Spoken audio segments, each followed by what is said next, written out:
இந்தியாவையே உலுக்கிய பாலியல் படுகொலை வழக்குகளில் கொல்கத்தா ஆர்ஜிகர் மருத்துவமனையில் நடைபெற்ற இளம் பெண் பயிற்சி டாக்டர் படுகொலை வழக்கும் ஒன்றாகும்.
கொல்கத்தாவில் உள்ள புகழ்பெற்ற மருத்துவக் கல்லூரி மருத்துவமனையான ஆர்ஜிகர் மருத்துவக் கல்லூரி மருத்துவமனையில் கடந்த ஆகஸ்ட் 9ஆம் தேதி 2ஆம் ஆண்டு பயிற்சி மருத்துவக் கல்லூரி மாணவி பாலியல் வன்கொடுமை செய்யப்பட்டு படுகொலை செய்யப்பட்ட சம்பவம் நாட்டையே உலுக்கியது.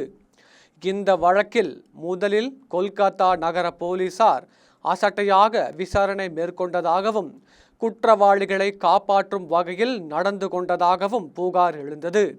மேலும் ஆர்ஜிகர் மருத்துவக் கல்லூரியின் முதல்வர் மற்றும் உயர் அதிகாரிகளை காப்பாற்றும் வகையில் நடந்து கொண்டதாகவும் குற்றம் சாட்டப்பட்டது. இதையடுத்து நாடு முழுவதும் மருத்துவர்கள் மற்றும் பயிற்சி மருத்துவ மாணவர்கள் தீவிர போராட்டத்தில் ஈடுபட்டனர். மாணவர்களுக்கு ஆதரவு தெரிவித்து பொதுமக்களும் அரசியல் கட்சிகளும் போராட்டத்தில் ஈடுபட்டனர். இந்த போராட்டங்களால் கொல்கத்தா மாநகரமே முடங்கியது. இதற்கிடையே படுகொலை செய்யப்பட்ட பெண் மருத்துவரின் பெற்றோரும் சுதந்திரமான விசாரணை நடத்த வேண்டும் என கோரிக்கை விடுத்தனர். மேலும் மருத்துவ சங்கத்தினர் மற்றும் மாணவர்கள் தரப்பில் சுமார் 1 மாதத்திற்கும் மேலாக போராட்டங்கள் நடத்தப்பட்டன.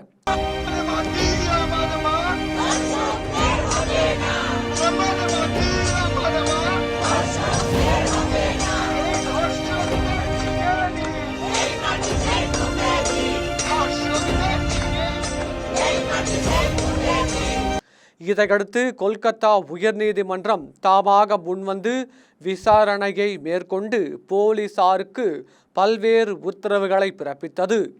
மருத்துவக் கல்லூரி முதல்வர் மீதான சந்தேகம் இருப்பதாகவும் சாடியது.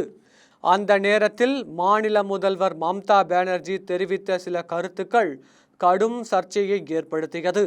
அவரது கருத்து போலீசார் மற்றும் மருத்துவமனை உயர் அதிகாரிகளுக்கு சாதகமாக இருப்பதாகவும், எனவே மாநில போலீசார் இந்த வழக்கில் விசாரணை நடத்தினால் பாதிக்கப்பட்ட மாணவியின் குடும்பத்தினருக்கு நீதி கிடைக்காது என்றும் கோரிக்கைகள் எழுந்தன. இதையடுத்து இந்த வழக்கை சுப்ரீம் கோர்ட் தலைமை நீதிபதி சந்திரசூட் தலைமையிலான அமர்வு தனது பொறுப்பில் நேரடியாக மேற்கொண்டது. விசாரணையின் போது மேற்கு வங்க மாநில அரசு மற்றும் போலீசாருக்கு கடும் கண்டனம் தெரிவித்த உச்சநீதிமன்ற தலைமை நீதிபதி சந்திரசூட் சிபிஐ விசாரணை நடத்தவும் 1 மாதத்தில் குற்றப்பத்திரிகை தாக்கல் செய்யவும் உத்தரவிட்டார். இதையடுத்து சிபிஐ அதிகாரிகள் புலன் விசாரணையை தொடங்கினர்.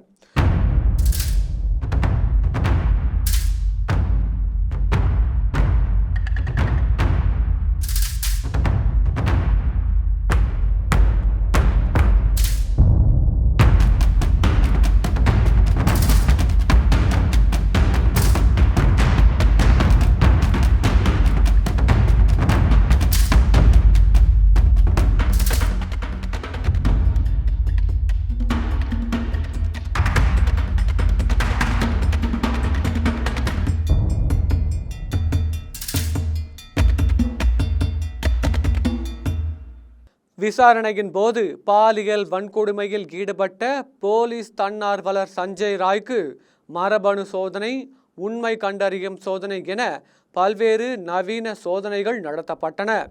மேலும் குற்றச்சம்பவம் நடைபெற்ற மருத்துவமனைக்கு குற்றவாளி சஞ்சய் ராய் அழைத்துச் செல்லப்பட்டு விசாரணை நடத்தப்பட்டது.